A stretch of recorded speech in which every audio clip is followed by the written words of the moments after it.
Hi, it's Alex. I've just come online to do the video that I said I was going to do for you this morning around primary school children going back to school and the difficulties that that creates. So I've had some parents either comment in posts that we're sharing within the group or private message me.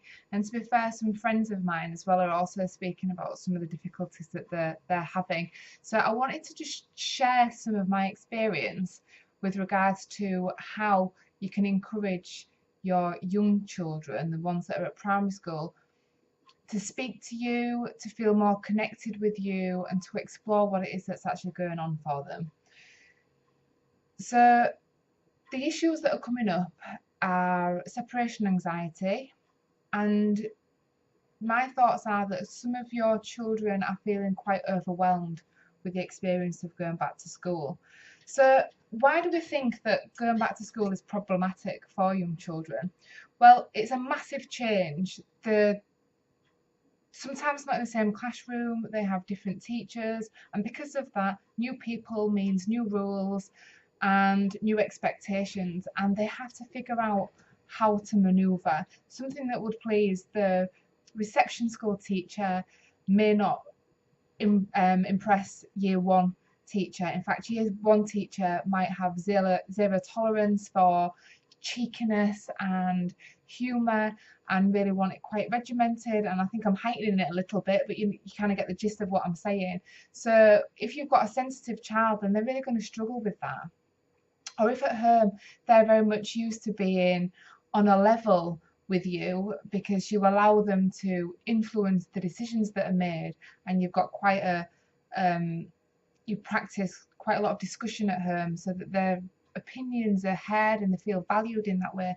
And if a teacher doesn't allow that, then again it's just massive adjustment that they have to get used to.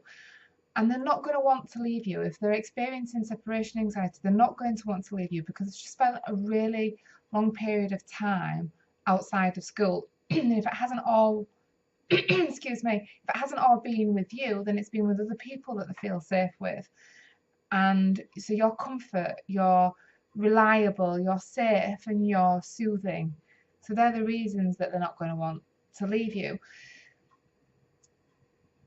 I think that if you've had challenges through the school holidays also, then that's going to increase the likelihood that you're going to have some anxiety. So if there's been an accident, if there's been family problems, then this is going to increase the anxiety. It's going to make them worry. And sometimes, and this is misplaced, but young children feel as though they have a responsibility for the parents and that they may feel like they want to keep you safe. So they're really not going to want to leave you. They're not going to be able to concentrate. They're not going to be able to throw themselves into school as much as they would if all that stuff might not have happened in the school holidays. If that's the case for you, and there's been some stuff, a little bit trauma within the school holidays, then get in touch because this video isn't going to cater for that really. I just wanted to highlight it as a possibility. But what I am going to cover today is an idea in which you can maintain the connection between you and your child. So if they're suffering with the anxiety of separation, and also a way in which you can encourage your children to speak and also explore and develop their awareness about their emotional well-being. So first of all, let me just talk to you about when I'm working with clients that may struggle to keep me as a constant object. So to know that I'm still here and still thinking of them and still working with them even when they are not with me. Sometimes what's useful is to give them something that is mine. So something that I value, something that I've got a level of emotional importance with, that allows us to keep a connection, and they know that they're going to see me again because I'm going to want it back.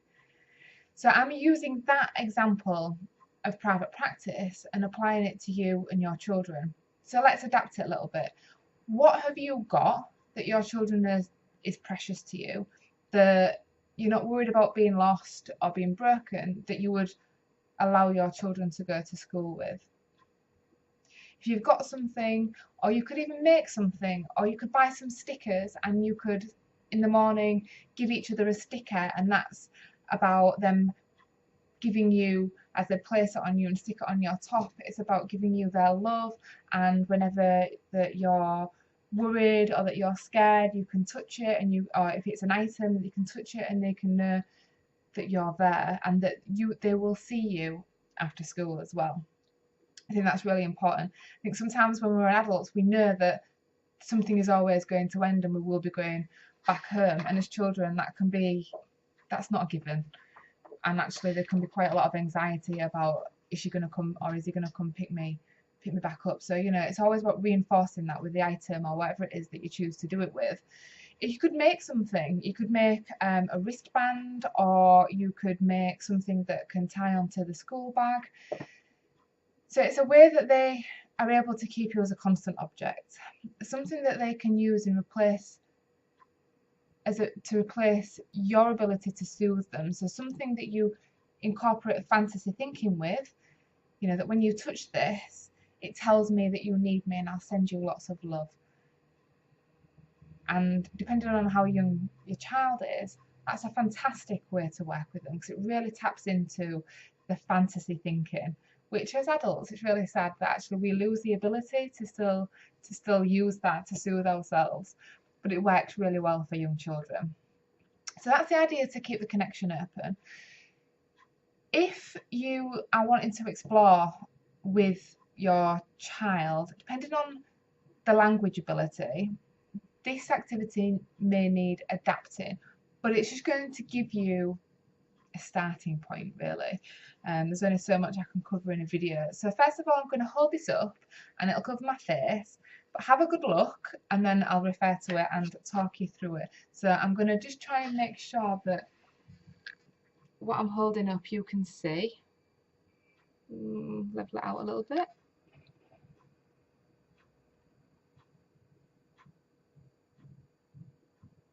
Okay, so that's me, if you can't tell, in the middle.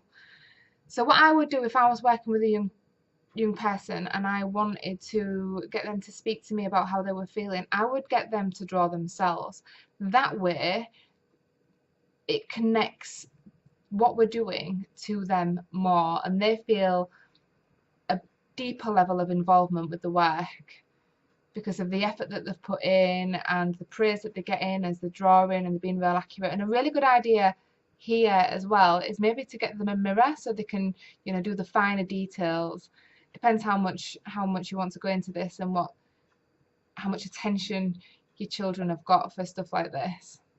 Right, so just to pull it out again, the other reason why I would get them to draw themselves is that when we explore the work and we start talking about feelings, something that's really useful is to say, where on your body do you feel that? So I've put that down as one of the purple things that I mentioned as an additional to this other stuff, which I'll come back to. But where on your body do you feel that? So if I'm working with a young person that's telling me about them being angry, I'll ask them what happens to the hands. I'll ask them what happens to the face. I'll ask them what happens to the heart, to the breathing, to the legs, to the tummy.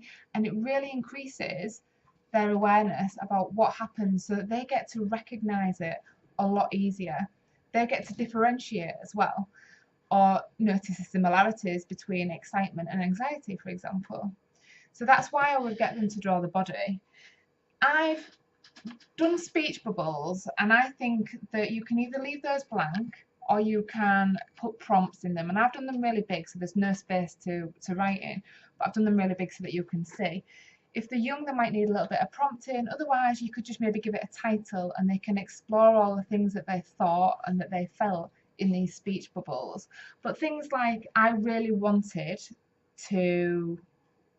So if you're talking about a situation, let's think that someone was picking on them in the playground, or they couldn't find the sand shoes, or something like that. What did you really want to do when that was happening? So I really wanted to... How would that end?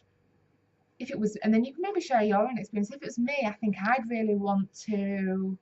But be careful if your children are really young, quite often they'll just copy you and say, yeah, I really wanted to do that as well. So hold back and see if you can get them to explore their own stuff. Today I felt it's really useful for this one, if they're young again, to start maybe with a spider diagrams of all the different types of feelings that they can think of. And when they maybe put 2, 3, 4 or 5 and get stuck, give them examples like, how did you feel when we went to Flamingo Land during the school holidays? And give them prompts so that they can develop themselves the language, and then you can add to it where you need to. When I feel scared, so whatever it is that the emotion that they come up with, then have an open-ended question again. So when I feel scared, I hit people or run away or cry, or so that they're starting to link what they feel and how they show it. And I've put another prompt on here as well, so that you can put an additional one to build up on it, is how do you show me? So even when I work with clients and they're expressing certain feelings or they're talking to me about it, I'm like, I aren't seeing that. Like, how do I know that? How am I going to know in future that that's how you feel? Because when I look at you, that's not obvious. How do other people recognize? How do you get your needs met if people can't see what's happening for you? People who help me, I think that's a really important one, because this can be friends and this can be teachers, people in authority, but it can also be inanimate objects or pets as well. So although they might not, if this is around school, they might not be accessible, but say for example it's the favourite teddy, or it's the cat, or it's the dog, then you might want to say, you know, do you think you need to go speak to Ralph?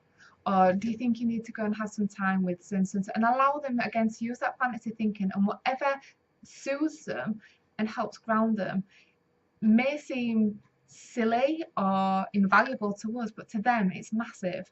And it's a way that we're learning how their world works, because quite often we're expecting them to come into ours, but this is about understanding how theirs works.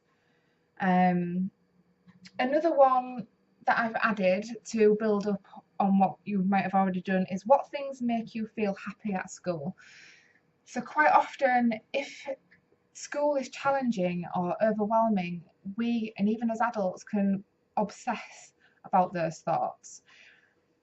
And whilst the degree of thinking is really useful because it allows us to understand things and move on, the moving on is really part of this question, because it's about, so what do you need to do in future when that happens? How are you going to make yourself feel better so that you're not feeling like that all day at school? So like I said, depending on the language ability of your child, their creative ability, you can adapt this and prompt or unprompt or get sticking involved. When I worked at the refuge, I would print out speech bubbles of all different shapes and colours and cut them out so that there was sticking involved as well. They might want to do the speech bubbles themselves, or you might need to have this already ready, because they're not going to be able to concentrate for the full amount of time that it's going to take. And you can do this because they've just gone back to school, but you can do this at any point as well. It's a really useful tool. So if you've got any questions, as always, get in touch. I hope you found it useful. If you're not quite sure how to adapt it, then just say and we'll explore it together and see what's going to work for you and your children. All right. So I hope today, if yesterday or Tuesday or whenever they went back was a challenge, I hope today was a little bit better, and I hope that you found this useful. I look forward to hearing from you. All right. Speak to you soon. Bye.